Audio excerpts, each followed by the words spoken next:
Waduh. Aduh. Yan. Oh.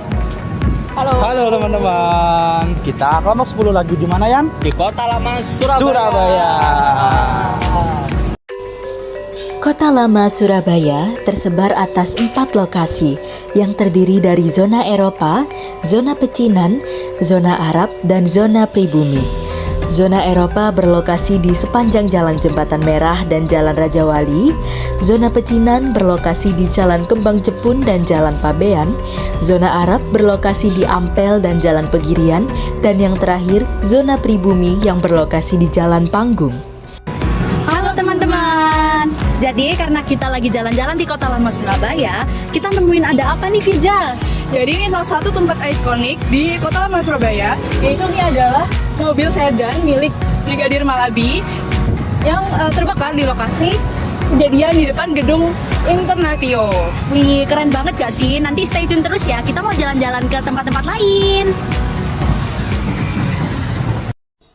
Mobil milik Brigadir Jenderal AWS Malabi adalah mobil yang terbakar pada peristiwa 30 Oktober 1945 di Surabaya yang menyebabkan tewasnya Brigadir Jenderal AWS Malabi. Peristiwa ini merupakan bagian dari pertempuran Surabaya yang memicu pertempuran besar pada tanggal 10 November 1945 dan dikenang dengan adanya replika mobil tersebut di Taman Sejarah Surabaya. Hai teman-teman, kali ini aku sama Nasrul ada di Jembatan Merah Surabaya. Nah, di Jembatan Merah ini adalah tempat yang salah satu paling ikonik di Surabaya ya guys. Nah, di Jembatan Merah ini dulunya dijadikan tempat perdagangan saat zaman Hindia Belanda, teman-teman.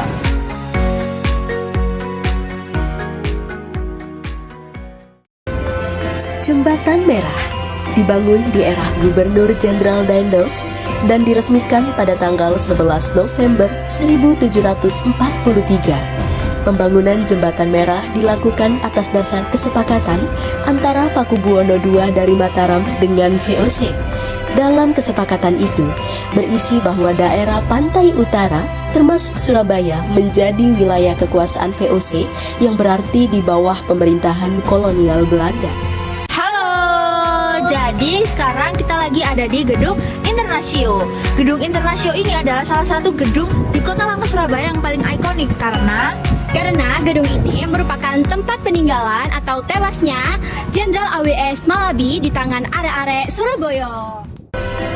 Gedung Internasionale Krediten Handel Vereniging Rotterdam atau lebih dikenal sebagai Gedung Internatio adalah salah satu bangunan yang memiliki nilai sejarah penting di kawasan Kota Lama Surabaya.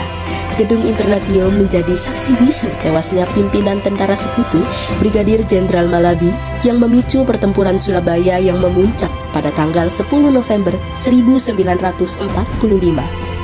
Setelah kemerdekaan Indonesia, gedung ini sempat beberapa kali beralih fungsi.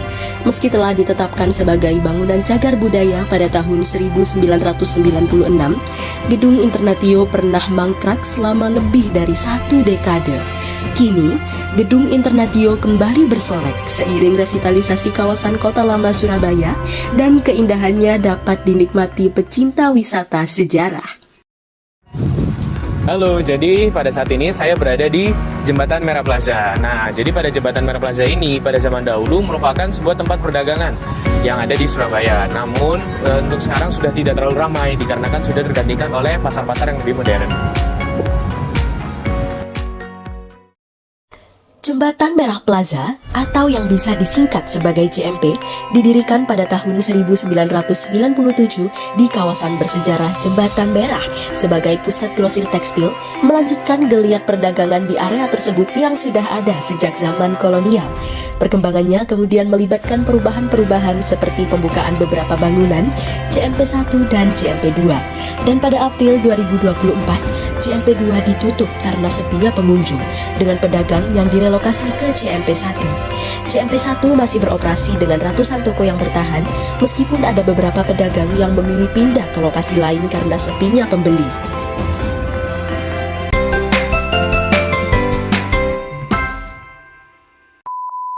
Jadi bagaimana sih perasaan saat berkunjung ke Kota Lama Surabaya ini?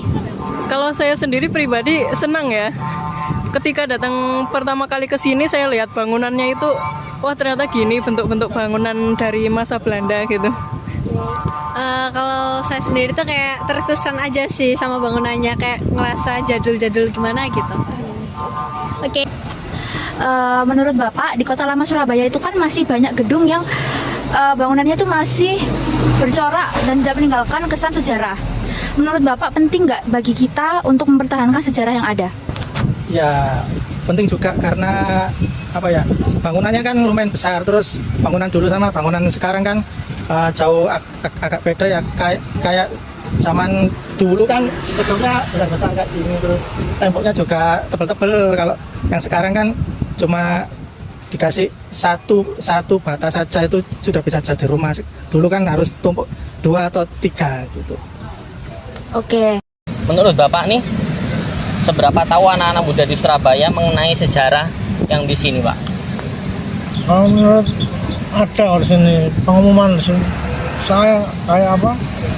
Kayak spanduk gitu loh, Pak. Oh, spanduk. Apa bukan spanduk, maksudnya Bapak banner. Oh, banner banyak anak-anak muda juga ya, Pak? Iya. Oke, Bapak. Terima kasih, Pak. Iya. Terus menurut Ibu, seberapa tahu anak-anak muda di sini tentang sejarah Kota Lama Surabaya, Bu? Dari 1 sampai 10. Poinnya berapa? Kalau 1 kan nggak sama sekali, terus kalau 5 itu lumayan, kalau 10 itu full gitu. Berarti di antara lebih dari 5 gitu ya? Berapa, Bu? 5 sampai 10 berapa? 8, 7 ya berarti. Oh, berarti cukup tahu ya? Iya. Oh, makasih ya, Bu. Iya. Memang seperti kata Bapak tadi kan banyak mempertahankan bangunan-bangunan yang lama, Pak. Jadi menurut Bapak ini apakah penting untuk dijaga seperti itu, Pak? Menurut saya sih sangat-sangat penting ya. Dimana kayak kita ini, apalagi saya juga kan termasuk masih anak-anak muda. Itu banyak orang-orang itu yang sudah kayak tidak mau melestarikan atau bahkan sudah lupa gitu sama sejarah-sejarahnya kita sendiri. Kita lebih milih untuk kita pergi ke mall. Kita kalau misalnya berliburan tuh milihnya untuk ya ke tempat-tempat yang modern-modern lah intinya ya. Menurut saya itu sangat-sangat penting, dimana kita itu harus bisa melestarikan budaya-budaya yang ada. Seperti kita itu harus di spread awareness lah ibaratnya mengenai sejarah-sejarah kita ini loh. Jangan sampai kita ini sampai lupa dengan jati diri asli dari kota Surabaya ini, yaitu kota pahlawan. Yang kakak lihat saat ini di Kota Lama Surabaya itu banyak banget bangunan yang masih mempertahankan kesan sejarahnya gitu kan, Kak. Menurut kakak seberapa penting sih, Kak, kita mempertahankan sejarah yang ada di Surabaya khususnya? Menurut aku itu penting banget, Kak. Itu bukan masalah seberapa penting lagi, tapi itu emang suatu kewajiban dan itu penting banget buat kita, apalagi khususnya generasi muda, untuk menjaga suatu sejarah agar tidak punah dan tetap dilestarikan begitu. Yang kedua itu menurut Ibu ada kejadian atau sejarah apa yang jadi ciri khas di Kota Lama Surabaya ini? Nah itu Jembatan Merah itu kan dulu banyak perahu ketek itu, tempat orang cari-cari nafkah uang. Dulu kita nggak ada transportasi kayak mobil itu, gojek nggak ada. Dulu adanya itu cuman perahu kecil itu yang dibuat orang kerja itu, diletaknya di sana sebelah Jembatan Merah itu, yang di bawah sungai itu. Ya di situ. Yes, mungkin sekian dari PN kami, wawancara kami, dan kasih. Sekian dari kelompok 10. Bye.